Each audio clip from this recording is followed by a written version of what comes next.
to the Solar Panel, the Phoenix Suns Show. Okay, good morning. We are live on the Solar Panel. It's kind of a ragtag morning. I mistakenly set this for Sunday, so I don't know how many people thought, hey, let's make sure it's Saturday, and just showed up anyway. So welcome, the few of you that are already tuned in. Everyone else is going to get their notifications and join us soon. You are watching the Sun Solar Panel.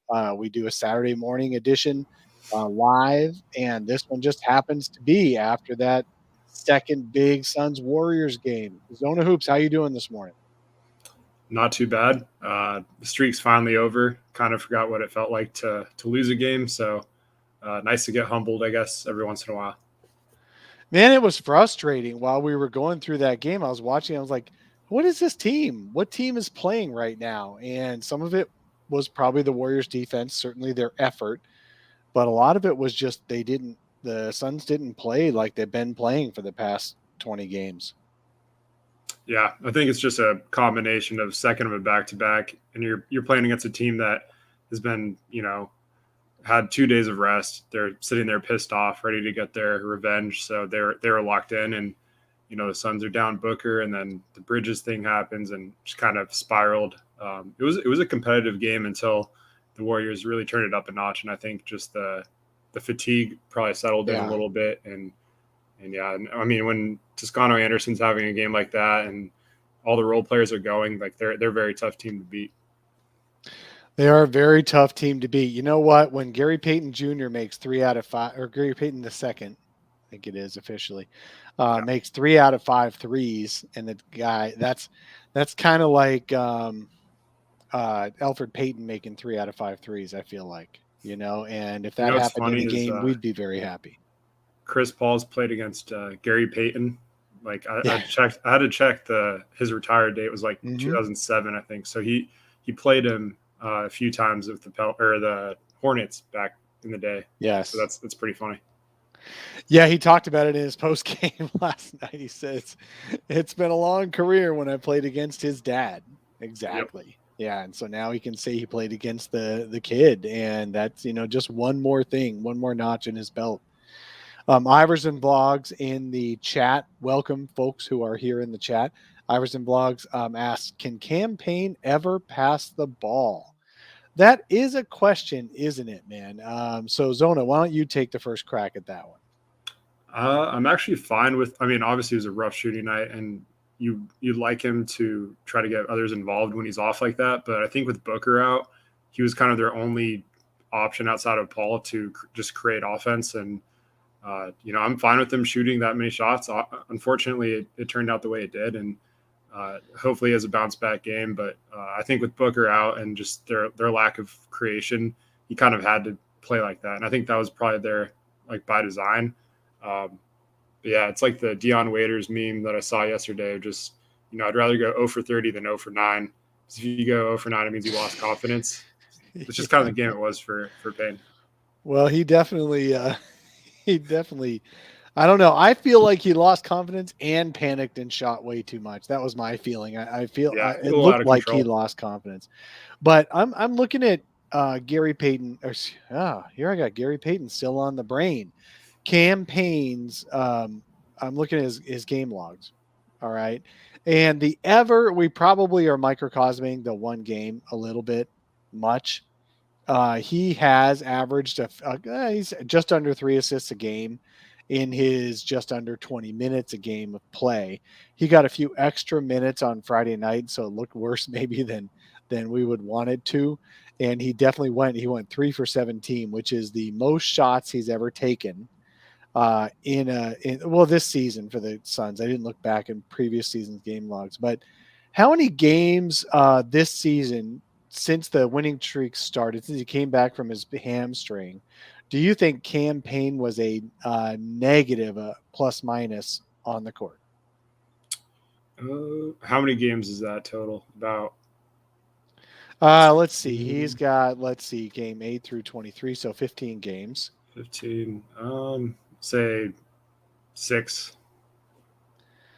Yeah, he has been a net negative in 1, 2, 3, 4, 5, 6. Wow. Perfect, man. 7. He's never been he hasn't been a minus 30, but he was a minus 22 in his first game back after coming back from the hamstring. The Suns have won all the games until Friday night, so it kind of hid. So what message am I how am I answering Iverson Vlog's question? Does he ever pass? And you answered with does he if he needs to shoot and he can score, he should do that. He's been making fewer shots this year than he has in prior years for the Suns, and so that's been frustrating to watch. And he is turning out to be a net negative, but his average assists are about the same as they were a year ago. So he's just never been a big assist guy. Then you bring in Elfrid Payton, thinking, oh, well, he's an assist first guy. He's a career kind of like a really poor man's Rajon Rondo, where he can't shoot, but he can pass and he can set guys up and he can play some defense. Elfrid Payton seems like he passes less than Cam Payne does. Yeah, he's it's a little bit too much Elfrid Payton every time he comes in, it feels like. I kind of get where Knicks fans are coming from in terms of like they're happy to let him go this offseason. And just looking at the Suns roster, down Nader, down Kaminsky, down Booker, and you already have an open roster spot, and Dario's taken up another one. So it kind of shows you that the lack of depth, and just especially in a game like this, second of a back-to-back, I believe they sent Hutchison over to the G League, the Warriors G League affiliate. So, they did. The Warriors G League affiliate. Oh, my God. And so they're going to learn how thin. to pass, I guess. Yeah, so they're pretty thin last night. And that's why Wainwright got a first crack. And even at the end when they had to put their garbage players in, it was like, Cam Payne and Cam Johnson were in there with the rest of those guys. There aren't any left. Yeah, exactly. So recapping, we jumped into this a little bit. We should probably let people know where we're coming from here. The Phoenix Suns played the Golden State Warriors on Friday night. They lost by, it felt like a billion, but it was only about 18. It was a close game, 58-56 in the third quarter. And the Suns were staying alive, even though they were shooting 35% in the game. They were staying alive by getting to the free throw line, which is actually a kind of a change of pace. But the Warriors are being so physical that the Suns did whatever they could to get to stay in the game. And so they got to the free throw line. And the Suns, it's 58-56. The Warriors make 3 straight threes, and all of a sudden it feels like the game is over. And that's been the Warriors' staple this whole season. The Warriors played their game at home. They made 50% of their threes, and that is a key for them. And the Suns, we talked about this last week, the Suns have to not lose the three-point game badly. And they absolutely did on Friday night, and that's what happens. We were on with Chris Herring earlier this week, and we talked about that. Do the 3-point deficit for the Suns, is that a big deal? And he's like, no, as long as they're making all their other shots. Well, they shot 35% for the game, so that just didn't happen. So the Suns lost to the Warriors. It broke their 18-game franchise record, 18-game winning streak. And we're going to talk about the winning streak in a little bit and whether the Friday night game is more indicative of the Suns going forward or the 18-game winning streak is more indicative. We'll talk about that in a little bit. Right now, we're just recapping Friday's game and talking about what we got out of it and just letting our frustrations out just a little bit before we move on to looking forward, going forward. So we had that game. That's what actually happened on Friday night. This is Saturday morning. The Suns only played 2 games in the next week, and they're both at home, so they'll be able to heal up just a little bit. What other takes do you have from that Warriors game on what went right and what went wrong for the Suns, Zona? Honestly, I thought it was kind of a scheduled loss in a way, and obviously coming off the second of back-to-back, no Booker. I thought they defended Steph pretty well, all things considered. He hit 6 threes, but outside of that, he was, I think, like 2 for 10 on twos. So, inside the line, yep. Yeah, so they really, I think their defense has bothered him, but they're able to win in spite of that just because of their contributions from like Gary Payton, Toscano Anderson. Draymond had a productive game. Defensively had 6 steals. Like, I don't know if the Suns players like read the scouting report on him, but you should never throw a bounce pass around him. And I felt like they kept trying to do that. And that's what's going to happen. So he had 6 steals and 3 blocks. So he was really active. Wiggins played well. So I think it was just kind of, their depth really helped them out. And I think Tuesday's game is more of an indicator of like what this matchup would look like in terms of if these teams are both at full strength and rested. But we overall, hope, right? Yeah, I mean, since the Suns won Tuesdays. But even then, overall, regular season games mean very little in the grand scheme of things. Like, these teams are going to look a lot different come playoff time, and they're going to have 4 games of film to look over, plus the whole rest of the regular season to change things and make adjustments. So honestly, I'm not just saying this because they lost, but both of those games really don't mean much when looking big picture. But just in the regular season, it's fun to have those big games against the top teams and take the wins and all the takes, good and bad, that come with both sides of the coin. So overall, this is just kind of an expected loss, I think, for many. If the Warriors didn't win this game, then I would say a lot more about them than it would the Suns. But I think they did what they had to do. Let's talk about what the Suns were missing in that game. They were missing All-Star Devin Booker, and of course the Warriors were missing Klay Thompson, but they've been missing Klay Thompson for a couple of years now, and he will be back. Supposedly Klay will be back in the next several weeks. Booker will be back in the next several weeks. Booker has a slightly pulled hamstring, and the Suns don't seem to be worried about it when asked about his injury on Thursday or Friday. I think it might have been Friday. Monty Williams said it's mostly rest right now. They just want to rest Devin Booker with his hamstring. They don't want it to linger, and they want to strengthen the muscles around it because he has had some off and on hamstring pulls. And he had one in the finals last year in game 3 of the finals. And while he played pretty well the rest of the finals, he didn't play his very best. So Suns are going to play it really, really safe with Devin Booker with his pulled hamstring. They played safe with Payne earlier this year on a pulled hamstring, and he was out 2 full weeks. And then obviously DeAndre Ayton, we know about him sitting out for a length of time for a couple of weeks during this win streak as well. So the Suns are not going to force Devin Booker back onto the court any sooner than he has to. These games don't matter as much as we want them to. We live, eat, and breathe these games. They live, eat, and breathe these games. But then as soon as the game's over, they realize that win doesn't mean a ton and the loss doesn't mean a ton.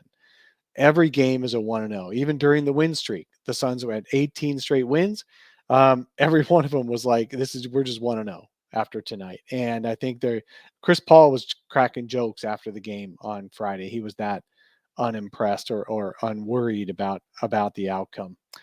Couple of folks in the chat are saying playing without Booker is good for the Suns in the long run. They'll build confidence. Sawbucks. They'll build confidence and not depend on Booker to bail them out. Let me post that comment. That's good. They're still going to depend on Booker. Ultimately, I get what you're saying, Starbucks. They need to learn how to play without needing Booker every time they need a bucket. Payne did not step up well in this game. Landry Shamet kind of did, but you can tell why Landry Shamet's a bench guy and Devin Booker's an all-star. Because as well as I thought Landry Shamet played on Friday, he just wasn't a difference maker. Iverson blogs, I'm probably frustrated just because it's Golden State. Yep, you probably are. The Suns did finally lose a game with Devin Booker, age 25. It took 19 games, but they finally lost a game for him. Yeah, so if they go 18-1 every 19 games from now on, I'm pretty good with that. Yeah, I saw a Warriors fan tweet out 1 loss December. I saw that too. And I was like, I'm fine with that. That works for me. Why did he think that was a burn? It'd be hilarious, and it's probably not going to happen. But if they actually ended up going December with just that 1 loss, just that tweet would just be recycled back and just look hilarious because it would include a win over Golden State Christmas Day. So that'd be really funny. Yeah, Iverson blogs again. Every time when Booker gets hurt, it feels like it's a hamstring. That's absolutely true. It does feel like it's a hamstring, and all his nagging injuries from prior years seem to, Knock on wood, seem to have gone away. But when he does miss time, it does feel like it's hamstring. Imani did reference that on Friday. And so they just want to take it super easy with him so it doesn't keep recurring. Jim Rose Circus, are we 0-1 in December? No, we're 1-1 because of the Pistons win. So Suns aren't even with a losing record after only 2 games. So let's just feel a little bit better. The other injuries the Suns are dealing with. Mikal Bridges, when he got tackled, I'm going to say tackled. I'm joking, though. Warriors fans, as you're watching this, he wasn't tackled by Juan Toscano-Anderson. If JTA was on my team, I would love him. Absolutely. You guys got to understand when opposing fans are salty, they're salty because they're opposing fans. They're not your fans. But JTA, great effort on that. They both dove. JTA and Mikal both dove for a loose ball. Mikal landed weirdly on his arm. And I thought there was a chance because he landed all his weight on his right wrist, basically. I thought there was a chance he'd have a spiral fracture of the elbow because he came up really, really in pain. And then I thought also, of course, he might have broken his wrist or even dislocated the wrist. None of that actually turned out to be true. All he did, because the dude is Inspector Gadget, so he doesn't actually have bones to break in his body, I don't think. Mikal just basically dislocated the pinky. They put it back in place. They taped it next to his other finger. Yet, I don't think he wanted to shoot the ball the rest of the game because he definitely passed up shots. What did you see on that? What was your reaction and all that, Zona? Yeah, first of all, Kellen Olson dodged a bullet. He wrote a story about Mikal's like being an Iron Man, literally yesterday, I believe, or maybe the day before.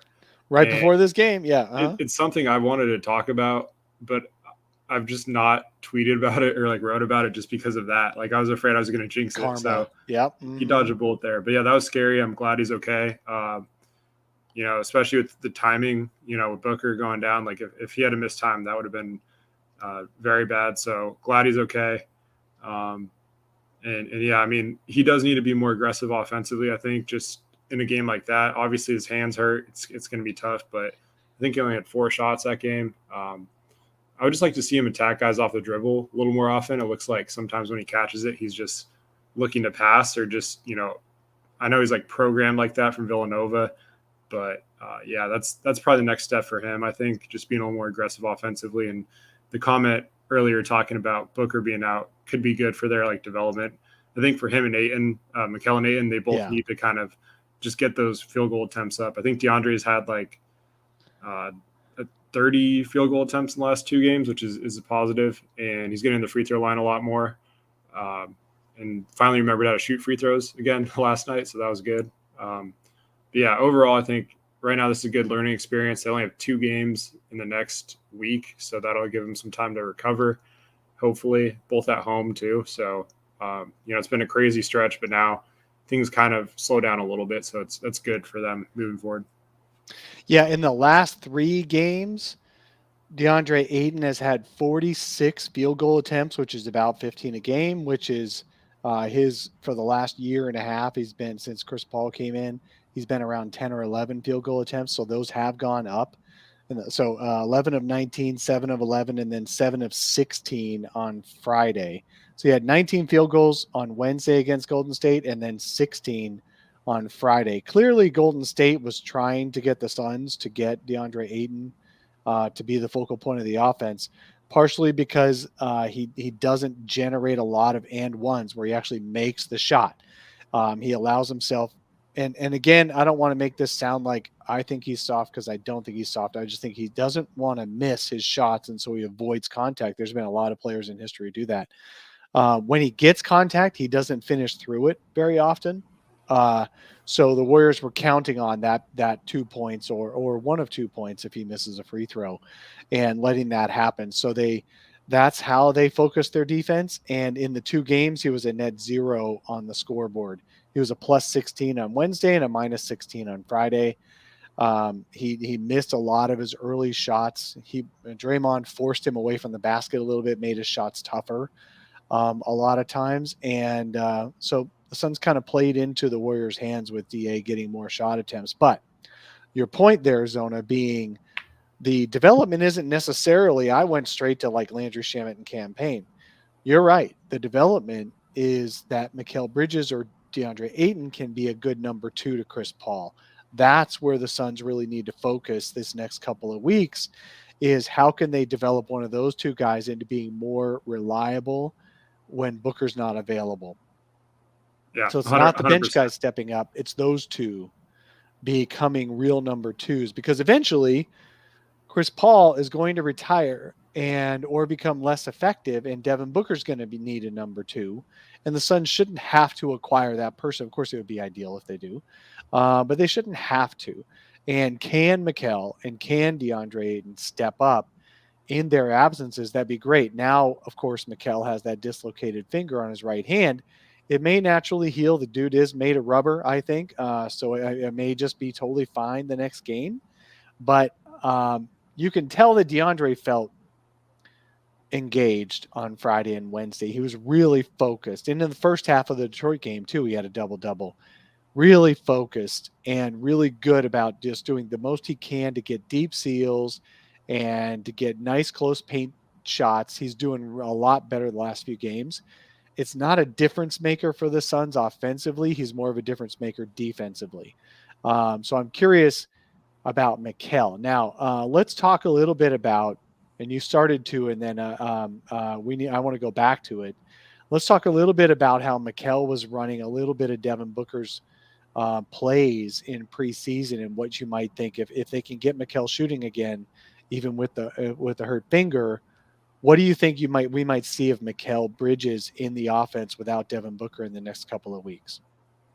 Yeah, I think just running more pick and rolls for him, just getting him in situations where he's at an advantage, because, he's not going to create one-on-one in an ISO. That's not really his game. But I think in the Milwaukee series that there's times where they could have used some creation from Mikal in any way, shape, or form. So I think between him and DeAndre, just getting them more involved, like you mentioned, it's not the role players that, we know they're gonna step up with Booker out in terms of they're gonna get more opportunity, but what really matters in the playoffs is it's gonna come down to Mikal and DeAndre's offensive development and their consistency. So with Booker out, I think it's a perfect time to experiment a little bit. The win streak's over too, so there's not as much pressure, I feel like, for regular season games. But overall, I'd just like to see Mikal get more involved, get the field goal attempts up to 10 plus. I think him and DeAndre both should. There's no excuse for them not to be shooting 10 plus field goal attempts per game with Booker out. Even with Booker healthy, I'd like to see them around that range, but obviously they're a balanced attack, so it's tough to get those numbers consistent. But I think between Mikal and DeAndre, just getting them as involved as possible, whether that's them getting buckets or creating buckets for others. I really like that pass from DeAndre too, that quick one-handed skip pass to Mikal. So stuff like that, just it's going to help out in the playoffs. I think that was the only shot Mikal took after he hurt his finger. Yeah, totally. That skip pass to him on the perfect catch. He's like, I got to shoot this. That was just too good. So Mikal stepping up a little bit offensively. What I also recall seeing in preseason that I liked was that they had Mikal running off double, triple screens, like Booker does, to get open and catch it in the inside the arc on the move and decide what to do with it, whether to take a midi or to drive a little bit further in, but end up with a short jumper. And Mikal started looking like his rhythm was good in preseason. I wonder if we'll see some of that too in running him off of screens and getting him the ball a little bit more on offense. So we'll see. I think this is a great opportunity for DA to be more aggressive offensively, for the Suns to be more focused on getting DA the ball and getting Mikal the ball. Chris Paul does not want to carry the team. Shooting wise, he wants to carry the team running the offense, but he wants to be able to pass the ball before he shoots the ball. He only wants to shoot when he needs to, when the Suns need him to make a difference in the game. He'd rather have 10 field goal attempts or less, maybe 5 field goal attempts before the fourth quarter, and then just decide what he has to do at that point. Friday's game did not turn out to need. There was no opportunity for Chris Paul to pull the Suns back into the game, and so it just didn't happen. And the Suns were just tired. They were on the second game of back-to-back, third game in 4 nights. The first one of those being super emotional against the Warriors. So it just kind of happens. But I am looking forward to Mikal and DA stepping up offensively in the next couple of weeks. PDog006 said Suns must trade for Thad Young yesterday. Thad Young would be a nice extra wing to put out there instead of Ish Wainwright. Yes, 100%. Totally agree. Better than Abdel Nader, who's been missing for a few weeks because of a sore knee. Yes, absolutely. But Thad Young's not going to help your offense. He can pass a little bit from the high post. He can do a little bit of Frank Kaminsky on the high post, but he's not going to shoot. He's not going to shoot at all. We saw him against San Antonio. When the Suns played San Antonio. We'll see him again on Monday when the Suns play San Antonio again. He's playing light minutes. He's been playing light minutes for a few years now. He's not quite the same player he was, but he would be pretty good. I mean, Dario type without the 3-point shot. Is that what you like? Then great. Do the Suns need bodies? Yes. Should Ish Wainwright be in the rotation? Probably not. So yeah, I think that would be good for the Suns to get someone like a Thad Young for those reasons, but don't expect him to have helped much on Friday because the Suns defense was pretty good. It's the offense that stunk. And that's not going to help a ton with that. What are your thoughts on Thad Young? It's okay to be totally different than me. That was just my thoughts. Yeah, I'd love to add him. I think he'd help with defense, especially, and just turning defense into offense. Like, obviously, I agree he's not going to really help with scoring or anything like that, but just doing the little things, adding depth to rotation that's extremely thin right now. Like we were talking about earlier, just how, Dario's taking up a roster spot. You have Frank and Nader both kind of their statuses are up in the air.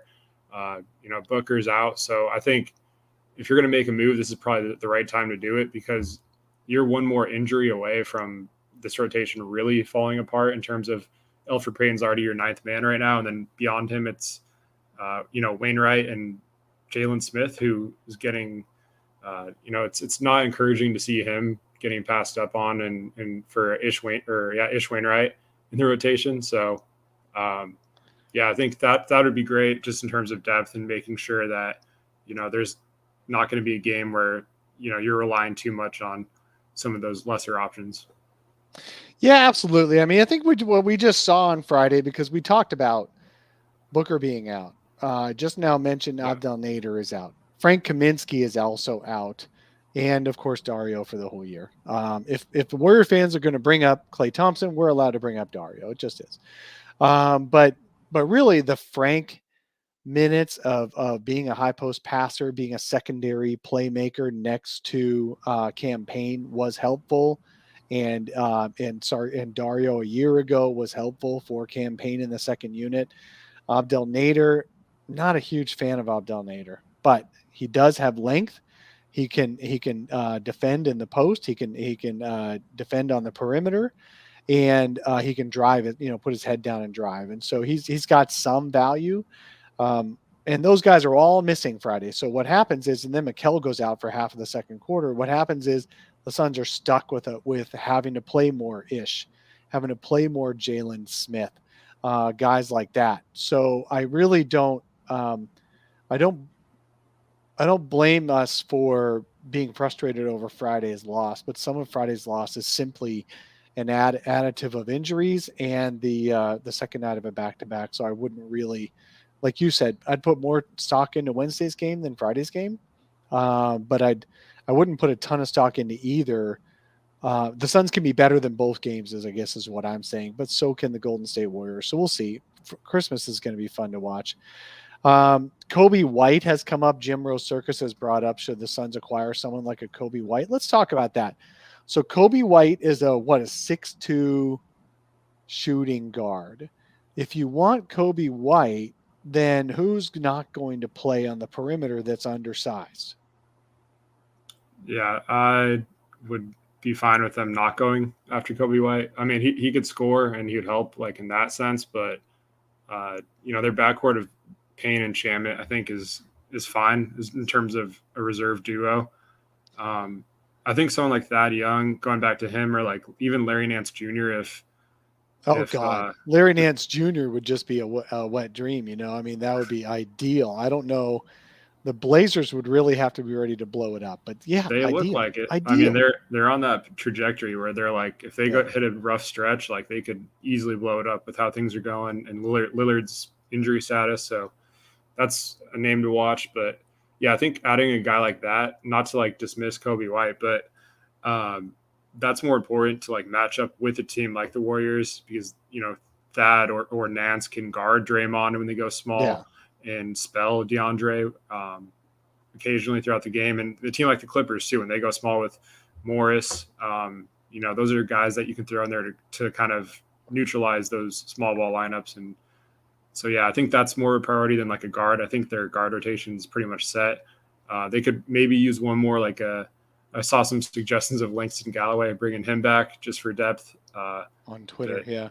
But yeah, I mean, overall, we're obsessed with bringing back our old fan faves. Yeah, but I'm not sure Langston. See, the thing is, the Suns, even though with all these injuries, they still have enough undersized guards. Yeah. So you don't necessarily I don't think they need another guard. Galloway. Yeah. Jim corrected it. He was making a joke about Kobe because of somebody else's comment. That's totally fine. But that is a guy that other Suns fans have mentioned, and that's why I brought it up. And gave some air to that comment. The Suns need a guy who's got some length and can play, a combo 3-4 for the Suns and can shoot a little bit, but at least, contribute like a Torrey Craig did last year. Suns picked him up at the trade deadline, or 2 weeks before the trade deadline, for cash considerations, and he became an important part of the team. I'm sure that kind of thing will happen again this year. Yeah. And when it does, at first we'll all be like, him? What? Really? Because it won't be the dude everybody wanted on Twitter. And then he'll start playing and we'll realize, God, James Jones did it again.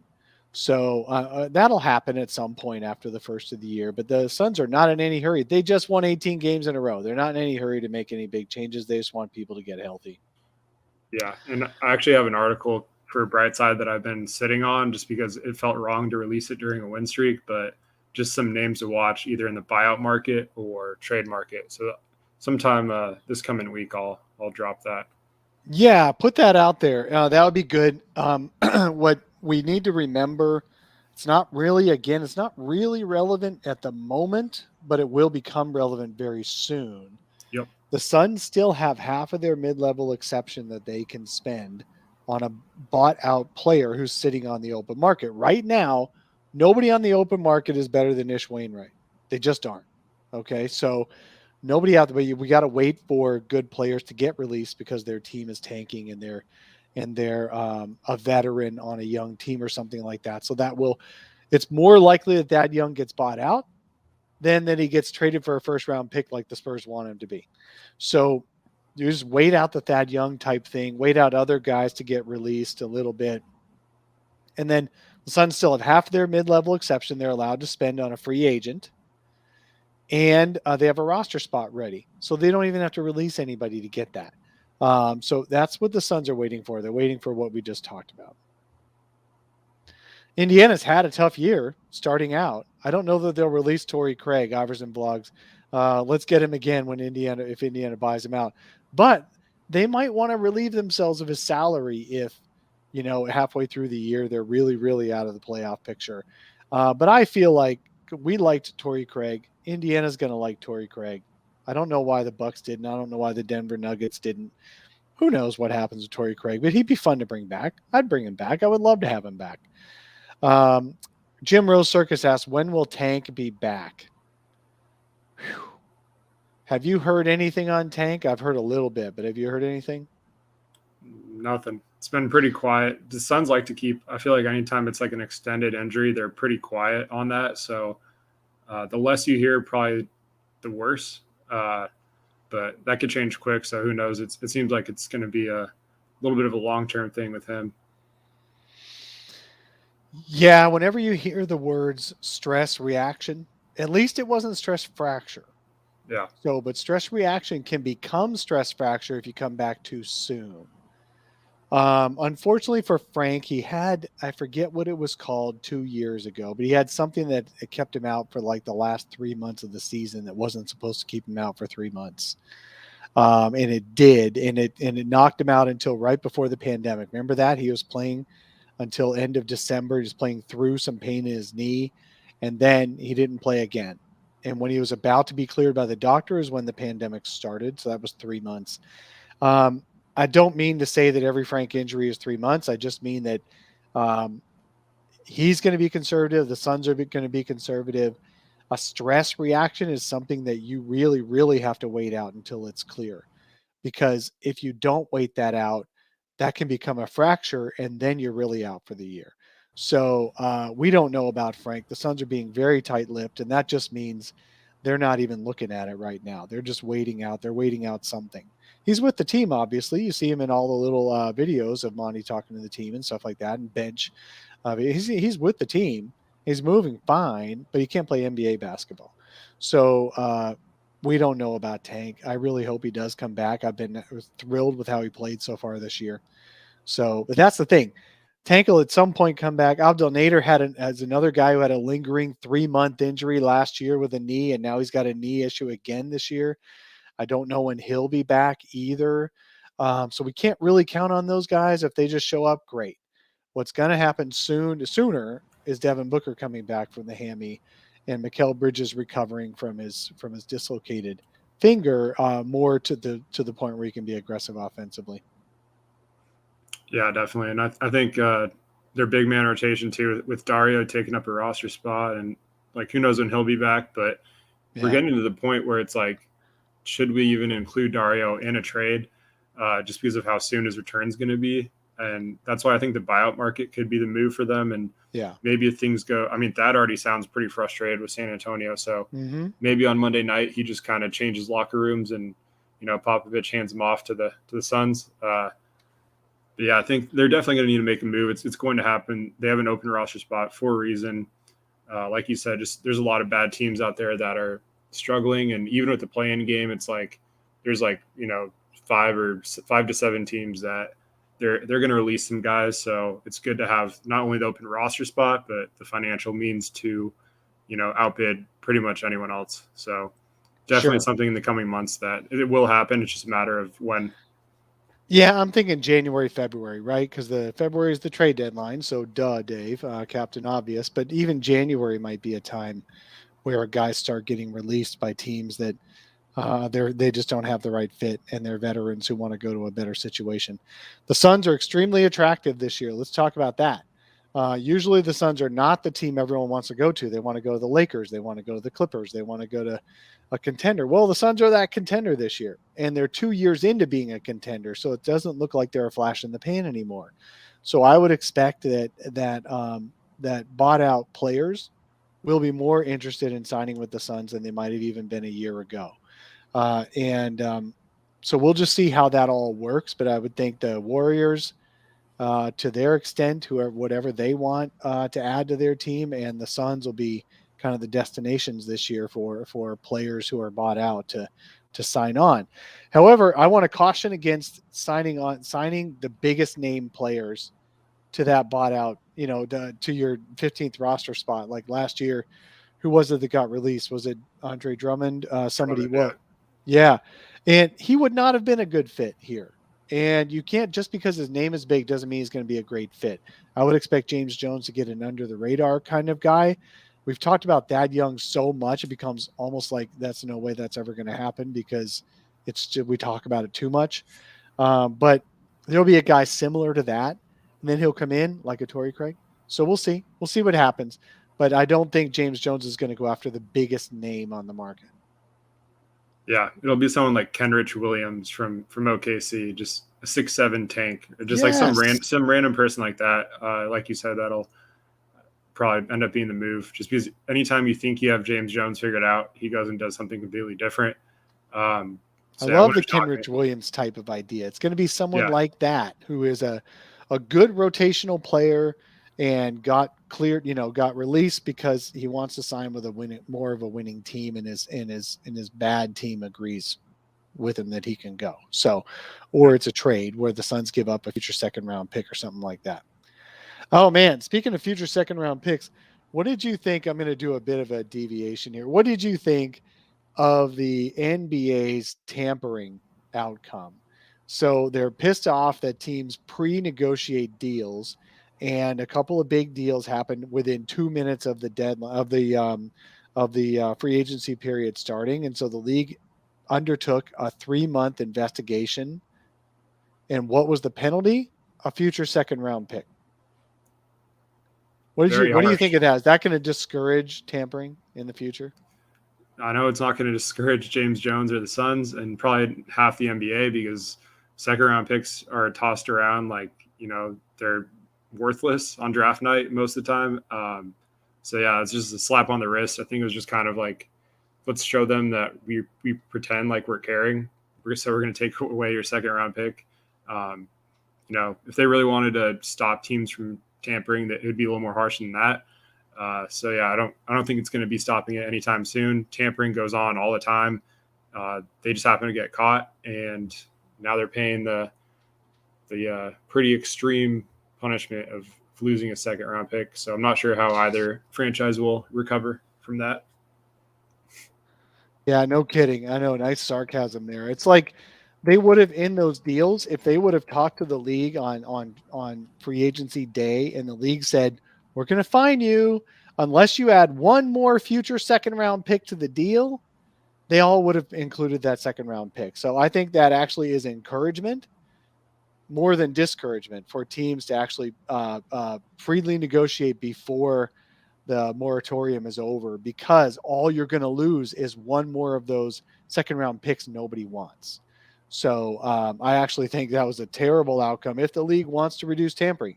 If the league only wanted to put lipstick on the pig and wanted the pig to still be running around, there you got it. It's still going to happen. Tampering has not been affected at all. In fact, it's been encouraged by that outcome by the league. So now the Suns can we get Sarver on tampering too? Hello.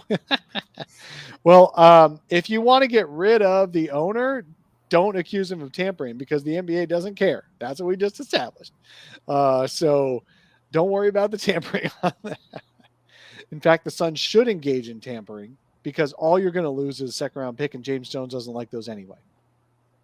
It's their only pick this year too. So what are the odds you think they even use it? I think they're just going to sell it. I feel bad for you, man. You're going to have to become more national on your draft coverage, because the Suns are not using the draft anytime soon anymore. Oh yeah, it's long gone. So I think that pick's going to be sold for cash.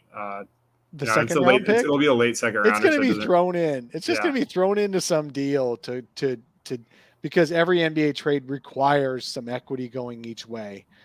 And it'll be traded instead of cash or in addition to cash on something. Yeah, absolutely. The Suns are not going to be picking in the next year's draft. They've already given up their first round pick for the Chris Paul trade to the Thunder, and it's going to be like almost the last pick in the first round. So, for the second year in a row, the Suns are not going to be picking in the first round. However, you could say James Jones traded this year's first round pick for Landry Shamet. You could say that worked out pretty well. Looking back on it now, where do you think about that Shamet for Javon Carter and the late first round pick?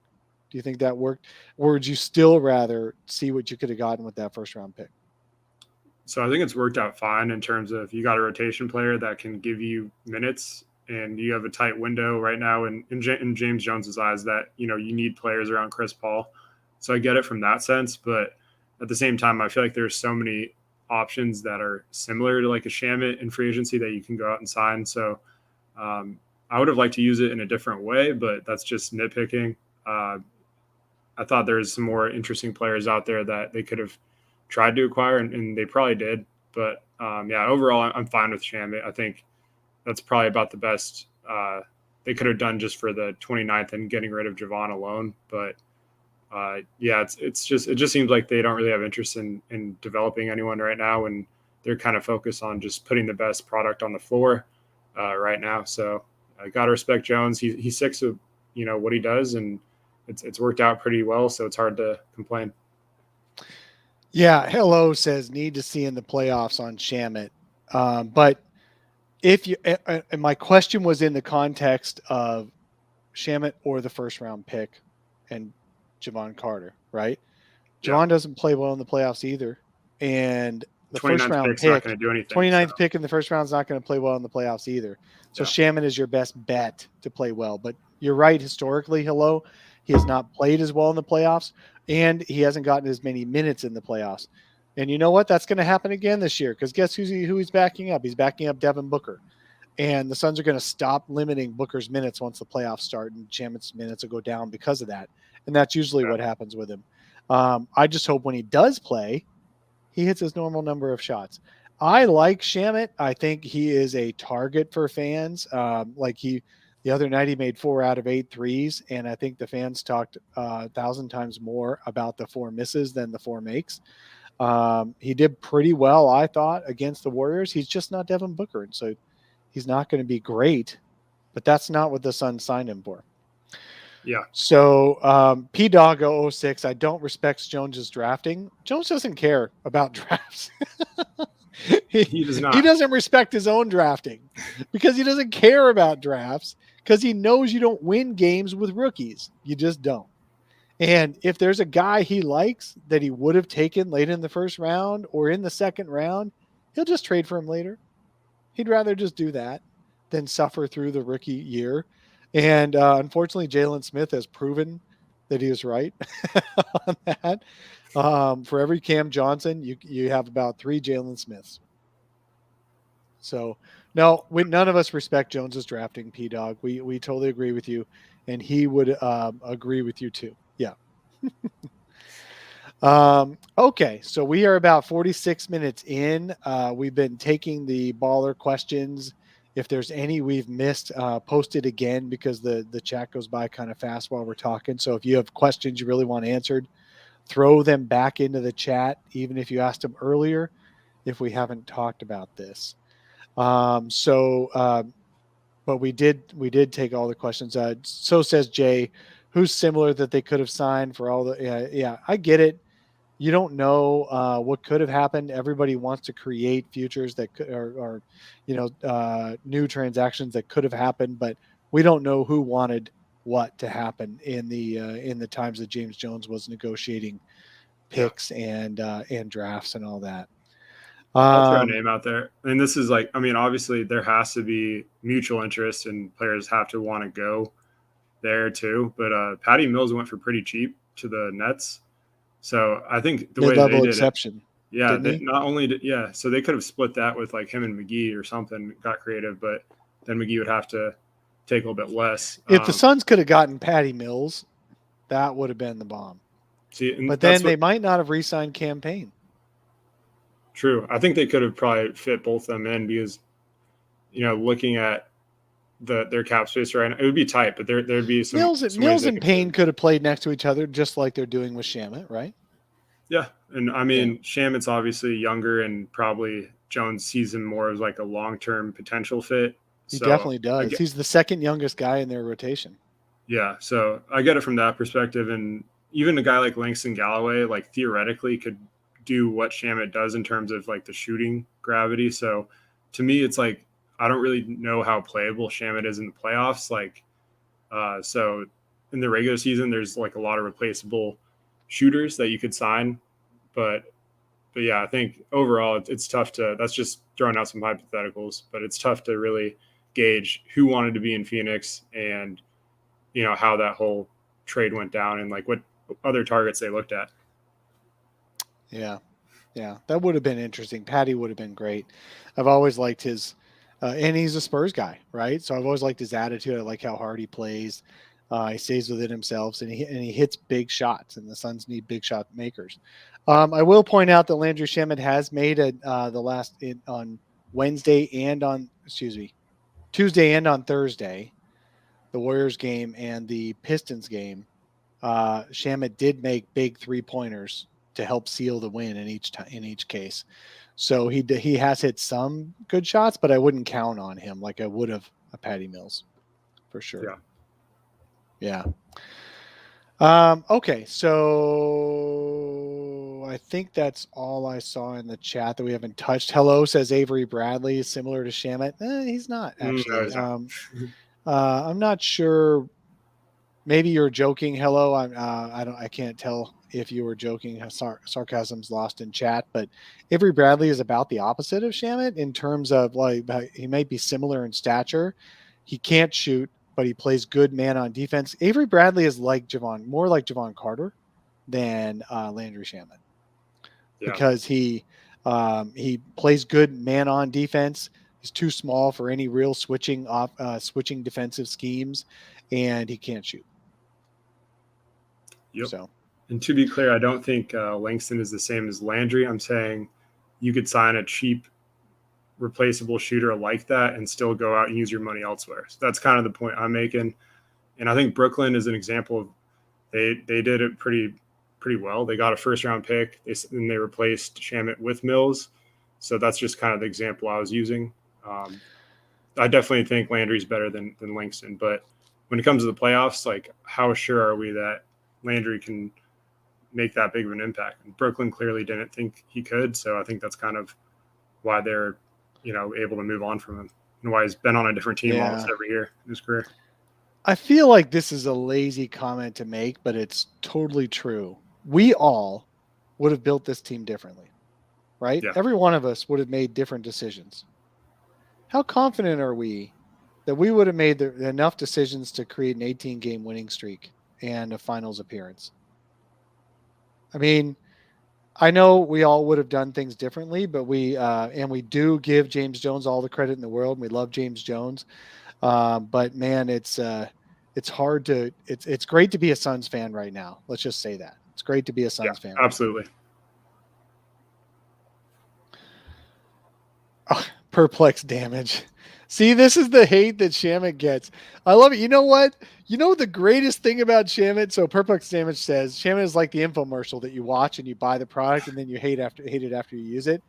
What I think is great, the best contribution Shamet can make to the team is he takes some heat off DA because he's becoming the guy everyone's cracking jokes about.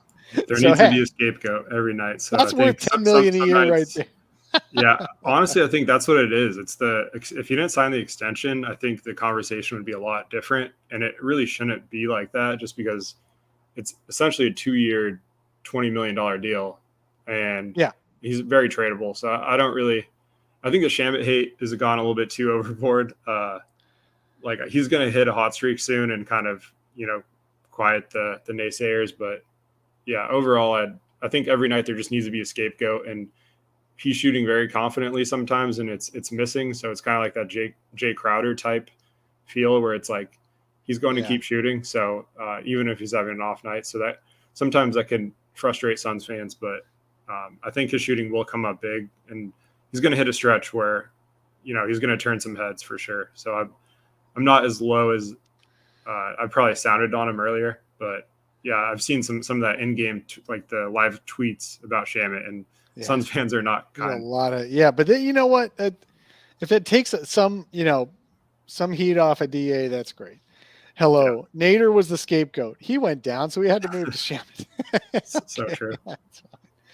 That's fine. And Frank used to be a scapegoat, but then he started playing well, and so every time Frank, that's actually a good thing now. Yeah, he went from scapegoat to like Frank is out. Like that's a valid excuse. Can we recover from the Kaminsky injury? Okay. So let's talk to spend a couple of minutes talking about what's to come with the Suns. And then we'll head out of here. It's been almost an hour already. Coming up next, the Suns only have 2 games. Back to early season scheduling wise. Suns have only 2 games in the next week. They play the Spurs on Monday at home and then the Celtics on Friday. So it's a very light week for the Suns. And what do you think? What's your prediction? Are they going to go 2-0? I think so. I think 2-0.